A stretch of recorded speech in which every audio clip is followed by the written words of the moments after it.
নমস্কার সবাইকে, অনেকদিন পর আবার একটি ভিডিও এনেছি। আমি কিছুটা ফ্যামিলি কারণের জন্য আমি আমার সিনেমা দেখা বন্ধ করে দিয়েছিলাম। তো সিনেমা দেখিনি, তাই জন্য ভিডিও বানার তো কোনো প্রশ্নই ওঠে না। তো আজকে আমি কথা বলবো লাপতা লেডিসের ব্যাপারে। আজকে আমি সিনেমার ব্যাপারে বেশি বলবো না, এটি একটি মুভি রিভিউ না।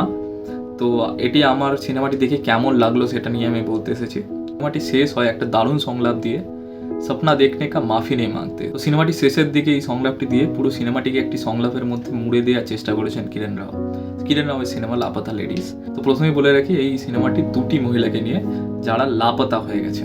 সিনেমা শুরু হয় যে সিনেমার যে মুখ্য পুরুষ চরিত্র দীপক, সে একটি মহিলাকে, অ্যাকচুয়ালি মেয়েই বলতে পারি কিন্তু আমার সাহায্যের জন্য আমি তাকে মহিলাই বলছি, একজন মহিলাকে বিয়ে করে যখন নিজের বাড়িতে আনেন, মানে আনার যে রাস্তাটি অনেক দূর থেকে বিয়ে করে আসে, তাই জন্য তার মধ্যে ট্রেন জার্নিও আছে। তো ট্রেনেতে যখন ওঠে সে দেখতে পায় তাদের মতনই আরও দুজন বড় বউ আছেন। তো ট্রেনটি খুব ভিড় ছিল, আর যখন নামার সময় হয় রাত্রিবেলা, দীপকের ভুলে সে অন্য একজন মহিলাকে নিজের স্ত্রী ভেবে ট্রেন থেকে নামিয়ে নেন।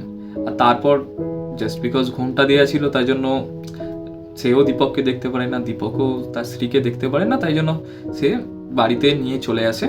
আর দীপকের যে স্ত্রী ফুলকুমারী, সে ট্রেনেই রয়ে যান। তো এটি মোটামুটি সিনেমার প্রেক্ষাপট। আর তারপর কি কি হয় সেটা নিয়ে সিনেমা। তো সিনেমাটি আমার খুবই ডিপ্রেসিং লেগেছে। না, ভুল ভাববে না যে এই সিনেমাটি বাজে, সিনেমাটি দারুণ মুভি। আর শেষে একটা নিজের ফিল গুড ফিলও আসে, কিন্তু সিনেমাটি একটু ডিপ্রেশন লেগেছে কারণ আমার এই একবিংশ শতাব্দীর একটি ছেলে হয়ে যেসব জিনিস মেয়েদের উপরে চলে, সেই সব জিনিস এখনও তাদেরকে যেটা ফেস করতে হয়, সেটি ভেবে আমার এই জিনিসটি একটু ডিপ্রেসিং মনে হয়েছে। যেমন যৌতুক নেওয়াটা খুবই নর্মালভাবে দেখানো হয়। हमको तो मोटरसाइकिल और 1.5 लाख कैश और मोबाइल मिला है। অ্যাকচুয়ালি এখনও যৌতুক নেওয়াটা খুবই নর্মাল আমাদের গ্রামে। আমি গ্রামের ছেলে, তো এখন এমন একটা কমপ্লেক্সিটিতে হয়ে গেছে। আমি অনেক জায়গাতে দেখেছি, আমার অনেক পাড়াতেই এমন বিয়ে হয়েছে, হয়তো ছেলের বাড়ি থেকে যৌতুক চাইছেও না, কিন্তু মেয়ের বাড়ি থেকে দেবে সেই ভেবে যে ছেলের বাড়িতে গিয়ে যদি মেয়েকে কিছু শোনায় যে বাড়ি থেকে কিছু দিল না। আর অনেকে তো সোজাসুজি চেয়েই নেয় যে যৌতুক, আমি জানি না কেন। আর একজন আশাব্রত শিক্ষার্থী যে ভালো পড়াশোনায়, কিন্তু বাড়ির চাপে তাকে বিয়ে দিয়ে দেওয়া হয়, পড়তে দেওয়া হয় না। हमें शादी नहीं करना है, हमें खेती बाड़ी के बारे में पढ़ना है। पागल हो गए हैं क्या? बस शादी है हफ्ता भर में। সেই জিনিসটাও একটি খুব বড় পয়েন্ট এই সিনেমাটিতে, যেটি সিনেমাটি দেখলে বুঝতে পারবেন খুব ভালো এন্ডিং আছে ওটাতে। আর যেগুলি পুরুষতান্ত্রিক সমাজের নর্মাল জিনিস, যে কিভাবে স্বামীর নাম স্ত্রী নিজের মুখে নিতে পারেন, पति का नाम। कोई औरत अपने मुंह से अपने पति का नाम लेती है? বা এতটা পর্যন্ত ঘোমটা দিয়ে রাখতে হবে কোথাও গেলে বা বয়স্ক লোকেদের সামনে। তো সেই জিনিসটা অনেকটাই সিনেমাটিতে দেখানো হয়েছে। কিন্তু সিনেমাটিতে কি এই সবই আছে? না না, এরকম ভাবলে হবে না।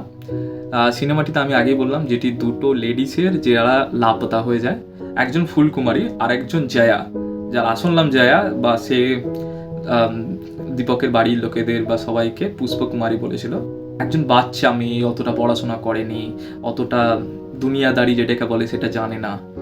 আরেকজন পড়াশোনা করা মেয়ে যে আরও পড়তে চায়, কিন্তু ফ্যামিলির চাপেতে সে বিয়ে দিয়ে দেওয়া হয় তার।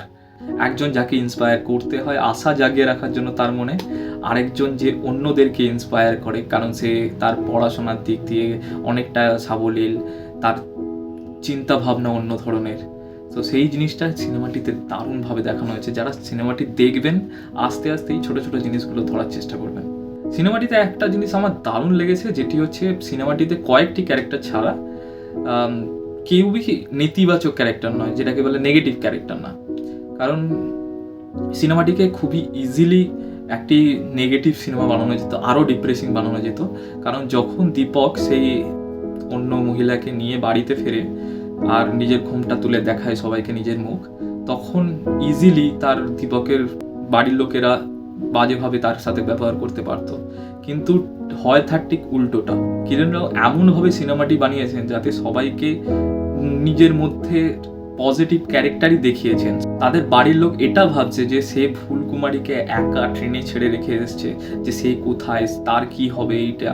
আর যে মহিলাটিকে সে দীপক নিয়ে এসেছে তাকে সেই সম্মান দিয়ে তার নিজের বাড়িতে রেখেছে, একজন মেয়ের সম্মান, বহু সম্মান দিয়ে। আর কোনোভাবেই প্রত্যেকটা চরিত্র দীপকের বাড়ির কেউ তাকে ছোট করে দেখে না, বাড়ির মেয়ে হিসাবেই সেই সম্মানটি তাকে দিয়েছে। আরেকটি চরিত্র যেটি নজর কাড়ে, কারণ একটি খুব ভালো অ্যাক্টর প্লে করেছেন, রবি কিষণ প্লে করেছেন ইন্সপেক্টর শ্যাম মনোহরের। আর এই ক্যারেক্টারটি দারুণ। তিনি একজন দুর্নীতিগ্রস্ত পুলিশ অফিসার, ঘুষ নেওয়াটা তার কাছে বড় ব্যাপার না, কিন্তু আদর্শবাদীও। পুরো সিনেমাটিতে আপনাকে এই ক্যারেক্টারটি নেগেটিভ মনে হবে, কিন্তু সিনেমার শেষের দিকে তাকে এই আদর্শের কথাটি দিয়ে আপনাকে দেখলে খুব ভালো ক্যারেক্টার মনে হবে। আর রবি কিষণ তো দারুণ, ওনার ব্যাপারে কিছু বলার নেই। আপনি যদি এতটা ভিডিও দেখেন তাহলে আর একটুখানি বলে নিই। তো আমার জীবনে দুটি মহিলা আছেন এখনো পর্যন্ত, একটি হচ্ছেন আমার মা, আরেকটি হচ্ছেন আমার দিদি। আর তাদের থেকে স্ট্রং পার্সন আমি আজ পর্যন্ত দেখিনি। তারা যেভাবে এখনো পর্যন্ত নিজের লাইফটাকে তৈরি করেছেন, কিভাবে তার কেরিয়ার বানিয়েছেন, দুজনেরই জীবনে বাঁচতে কিভাবে আমি তাদের কাছ থেকেই শিখেছি। শুধুমাত্র ইকুয়ালিটি করলে হবে না। আমি আগের বছর একটি জিনিস পার্লামেন্টে পাস হয়েছিল যে 33% একটি রিজার্ভেশন মহিলাদের জন্য। দেশে অ্যাকচুয়ালি মহিলারা প্রায় 50%-এর কাছাকাছি। তো যেটি নর্মালি হওয়া উচিত ছিল সেটি এর জন্য আমাদের ল বানাতে হচ্ছে। সেই জিনিসটা দেখেও আমাকে ভাবতে হবে আমরা এখন অনেক পিছিয়ে আছি। তো সিনেমাটি যান দেখুন, নেটফ্লিক্সে দারুণ মুভি বানিয়েছে। আর কিরে নাও তো দারুণ। নমস্কার।